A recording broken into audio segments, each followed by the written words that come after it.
murdered by his guards during... Bro, that is actually so freaking sad. Russia Part 2. Let's get in it. A bit history.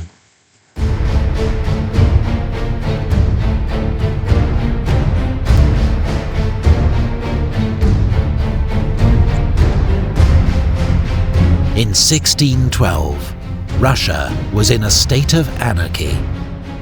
They called it the Time of Troubles. The people were terrorized by war, famine, and plague. Up to a third of them perished. Whoa! A third of the Russian population what?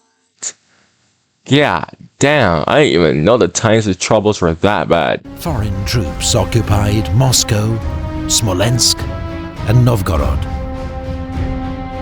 But then, Russia fought back. Prince Pozharsky and a merchant, Kuzma Minin, led the Russian militia to Moscow and threw out the Polish garrison. Since 2005, this event has been commemorated every 4th of November as Russian National Unity Day.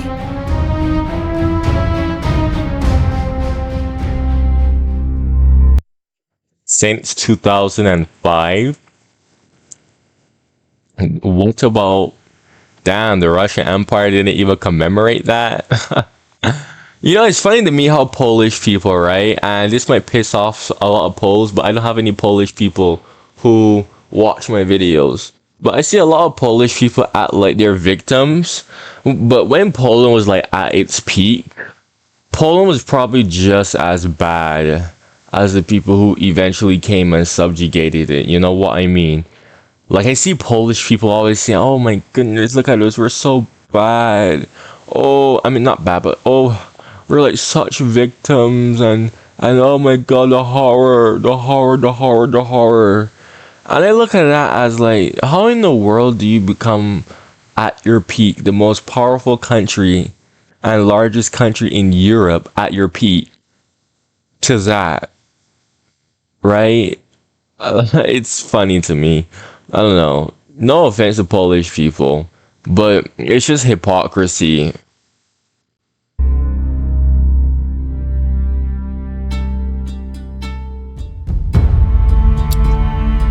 The Russian Assembly, the Zemsky Sabor, realized the country had to unite behind a new ruler and elected a 16-year-old noble, Michael Romanov, as the next Tsar. His dynasty would rule Russia for the next 300 years. Tsar Mikhail exchanged territory for peace, winning Russia much-needed breathing space. His son, Tsar Alexei, implemented a new legal code, the Sabornoye Uluzhenie. It turned all Russian peasants, 80% of the population, into serfs, effectively slaves. Oh my goodness. The infamous serfdom. This period of time in Russian history is basically equivalent to slavery in my country. Yes, serfdom. It's funny how people in the West don't talk about that. It's crazy. But it's very interesting how that, like, Russians today, they're not serfs. It's kind of crazy because Russia today, it's doing better. But it could be better. You know what I mean? It's doing better. But it could be much more better, honestly. Like, at least they're not serfs anymore. But they I don't know, man. Russia today, dude, just has so much potential. But due to unfortunate stuff, I'm not gonna go and say, oh, this person was the reason for that. And no, like, it's a whole bunch of stuff that caused Russia to be the way it is. I'm not blaming anyone. Their status inherited by their children, and with no freedom to travel or choose their master. That is basically slavery, man. It's funny how people, right, whenever people always try to bring up like the type of slavery that white people had, you know, that white people had to deal with, because you know, freaking the Caribbean, they always like to talk about, oh my goodness, slavery, slavery, slavery. Don't get me wrong, slavery in the Caribbean was bad, it was awful. You know, the slave culture, ugh, horrible. But like, let's not forget, fam, that white people endure the same thing, because the way how this is portrayed nowadays, they like to paint it in a black and white picture. I do not like that. I will not subscribe to anything like that. You could quote what I said. It was a system that dominated Russian rural life for the next 200 years. Bro, slavery in Barbados lasted like, the first slaves in Barbados arrived in 1650. It was either 1625 to 1650. That was when the first slaves arrived in Barbados. Slavery ended in Barbados because it was still a part of the British Empire. 1833. Effectively 200 years. I don't know. I feel like the quality of life of a slave in Barbados is much more better than the quality life of a slave in Russia. Granted, Barbados was an island. It was small. It was flat. You couldn't really go anywhere. So the slave masters, right? They would kind of just let the slaves kind of sort of have a bit of leeway. Like I said in one of my last reaction videos, I forgot what reaction video this was. There's this running joke in the Caribbean that the good slaves go to Barbados and the bad slaves go to Jamaica. So that tells you everything that you need to know. The head of the Russian Orthodox Church, Patriarch Nikon, imposed religious reforms that split the church between reformers and old believers. It's a schism that continues to this day.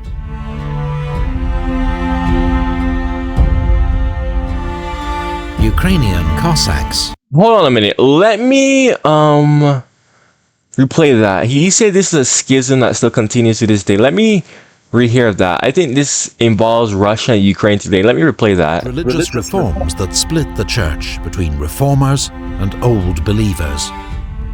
It's a schism that continues to this day.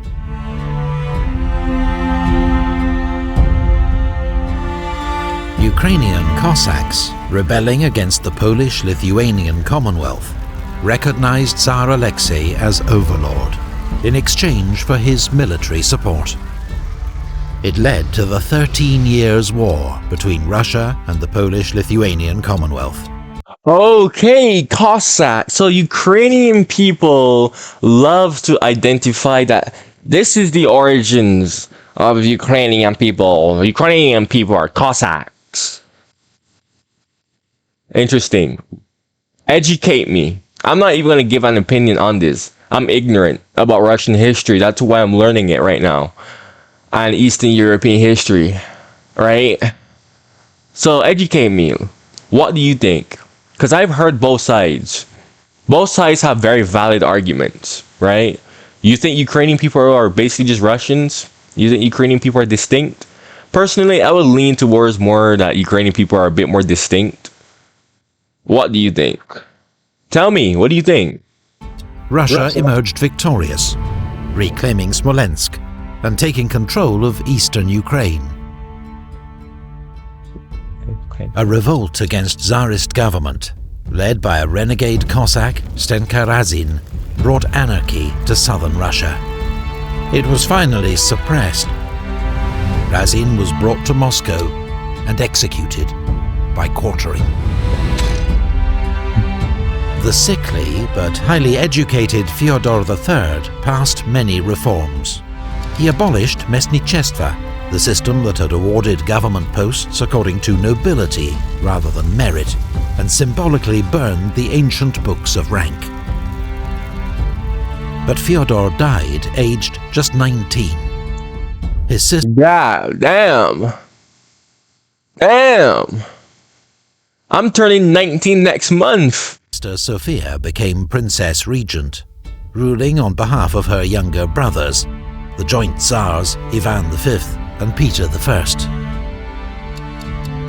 After centuries of conflict, Russia and the Polish-Lithuanian Commonwealth signed a treaty of eternal peace. Russia then joined the host. Okay, bro, let me tell you something, right? Every treaty that says long-lasting peace or eternal peace or something like that, it's not gonna last long. Oh my goodness, man. Isn't that what the Eastern Roman Empire did? With the Sassanid, they signed a treaty of eternal peace, and then the Sassanid ended up coming back and freaking invading them. Every single treaty or non-aggression pact, I don't know. It's just someone always just comes back to bite them back. Holy League in its war against the Ottoman Empire. Sophia's reign also saw the first treaty between Russia and China, establishing the frontier between the two states. Skip this part of the video. War Thunder now. Join millions of players across the globe in massive battles on Peter the Great. Ah, yes, the guy. This was the guy who made the Russian Empire, right? Yeah, pretty sure.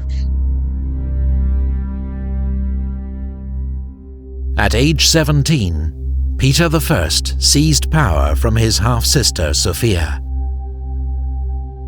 Peter became the first Russian ruler to travel abroad.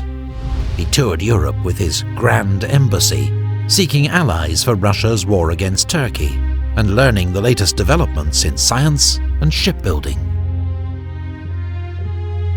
The war against Turkey was successfully concluded by the Treaty of Constantinople. Russia gained Azov from Turkey's ally, the Crimean Khanate, and with it, a foothold on the Black Sea. Peter made many reforms, seeking to turn Russia into a modern European state. He demanded Russian nobles dress and behave like Europeans. He made those who refused to shave pay a beard tax. Wow. You know, it's crazy. This is the year 1700. Yeah, this is the year 1700, right? This is like when the Caribbean was like still being discovered, yada yada, when the Western Europeans were colonizing the Caribbean, you know, bringing them in, the slaves, yada yada.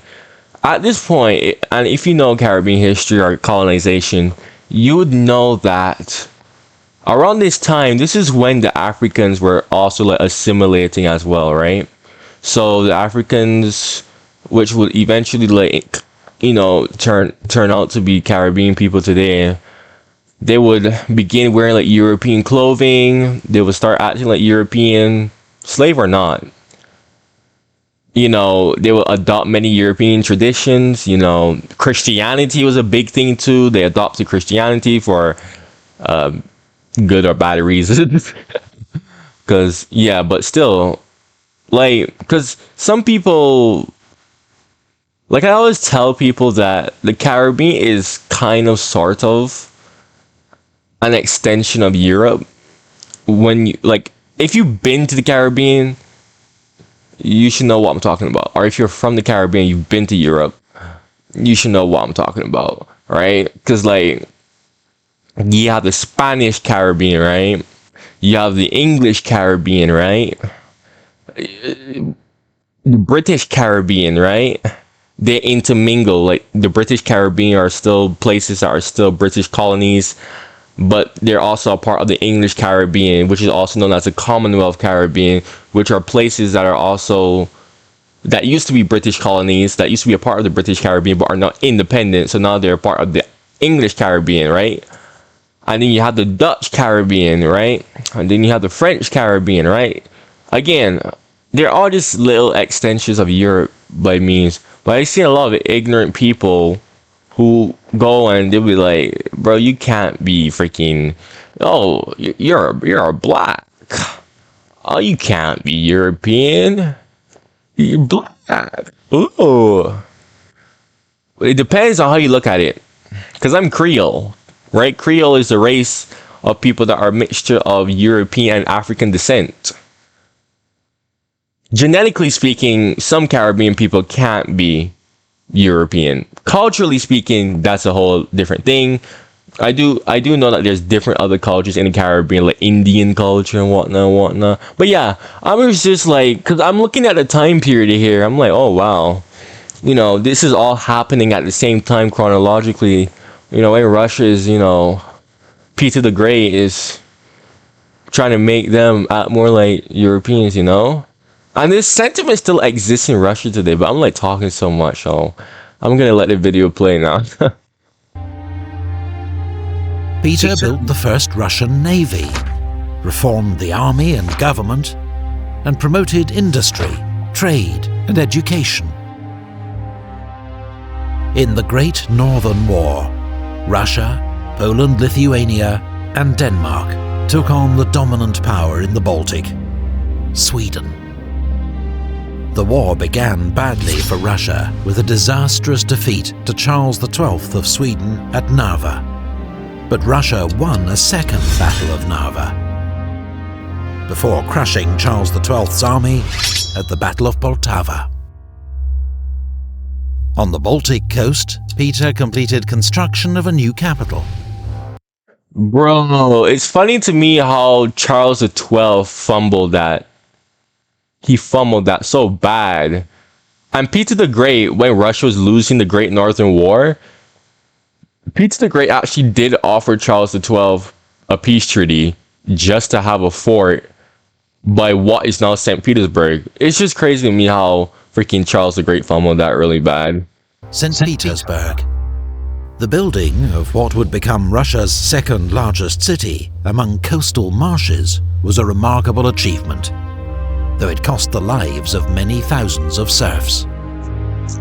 St. Petersburg. I heard this Ukrainian chick say that Russians love to say that they have culture and they love to use St. Petersburg as an example, but it's all imported culture. Bro, I'm not gonna lie to you, bro. That triggered me so much. That triggered me so much, bro. Okay? Russians have every right to use St. Petersburg if they want to. Okay? Every single country, most countries in history have imported culture, architecture, etc., etc. Fam, in Barbados, right? We're like the most British Caribbean island, right? Our culture is like English architecture, bro. British architecture, fam. But you want to know where that came from? It didn't originate from England.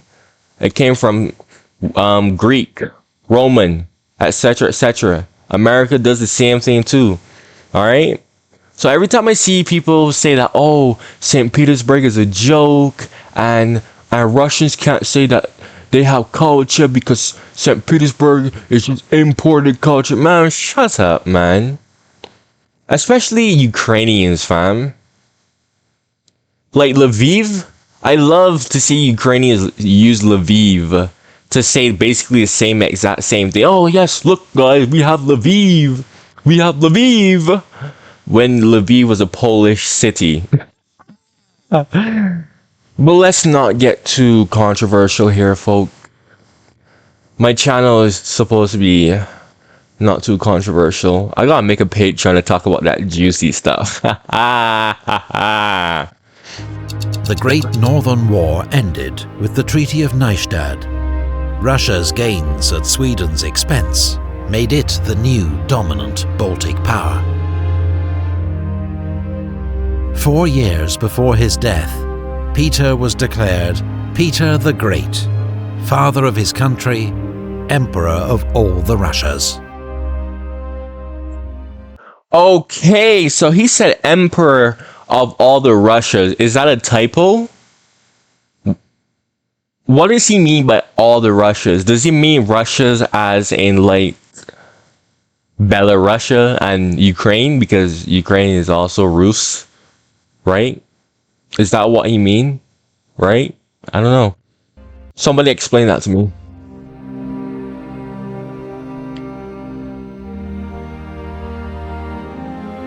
Peter was succeeded by his wife Catherine, then his grandson Peter II, who died of smallpox, aged just 14. Damn, boy. Empress Anna Ivanovna, daughter of Peter the Great's half-brother Ivan V. Oh my gosh, look at her. Oh, look at that. Look at that double chin. Ugh. Was famed for her decadence I mean, I have a double chin whenever I speak sometimes, but I don't have a double chin when I'm like static or stationary, you know? Like, and the influence of her German lover, Ernst Biron. During Anna's reign, Vitus Bering, a Danish explorer in Russian service, led the first expedition to chart the coast of Alaska. He also discovered the Aleutian Islands, and later gave his name to the sea that separates Russia and America. Imagine if manufacturing automation oh, I never knew that. Skip this part, by the way. was simple. Introducing Vention. Oh, wait. I never knew that. That's actually cool. So that's how the Bering Sea got its name? After Anna's death, her infant grandnephew Ivan VI was deposed by Peter the Great's daughter, Elizabeth. Ivan VI spent his entire life in captivity, until That is actually so sad, bro. Holy crap. age 23, he was murdered by his guards during Bro, that is actually so freaking sad. a failed rescue attempt. Elizabeth, meanwhile, was famed for her vanity, extravagance, and many young lovers. There's a wonderful place in this universe, and it's called hell. Hell is real. I don't care if you don't believe it. But she was also capable of decisive leadership. In alliance with France and Austria, Elizabeth led Russia into the 7 Years' War against Frederick the Great of Prussia. Ah, okay. The Russian army inflicted a crushing defeat on Frederick at the Battle of Kunersdorf, but failed to exploit its victory. Meanwhile, in St. Petersburg, It's crazy how Prussia should have not existed. Like, there's so many times where Prussia could have easily gotten steamrolled and would have just ceased to exist, but the Winter Palace was completed at vast expense. It would remain the monarch's official residence right up until the Russian Revolution of 1917. Peter III was Peter the Great's grandson by his elder daughter Anna Petrovna, who died as a consequence bro, these are some very ugly looking people, bro. What in the world? of childbirth. Raised in Denmark, Peter spoke hardly any Russian and greatly admired Russia's enemy, Frederick the Great. So he had Russia swap sides in the 7 Years' War, saving Frederick from almost certain defeat. Peter's actions angered many army officers, and he'd always been despised by his German wife, Catherine. Together, they deposed Peter III, who died a week later in suspicious circumstances. Damn, bro. Imagine being a German lover and your own German wife betray you, bro. His wife, Catherine, became Empress of Russia. Wait, oh, isn't this Catherine the Great? Her reign would be remembered as one of Russia's most glorious. Okay, so we gotta react to that next time. I'm actually curious to see what Catherine the Great actually did. The way how she deposed him was pretty sad, but okay, she did good for Russia. Let's see what happens, man. Check out these videos that are appearing on your screen right now. If you like my reactions, man, check out my other reactions on my channel. Make sure to subscribe. You know, thanks for watching, fam.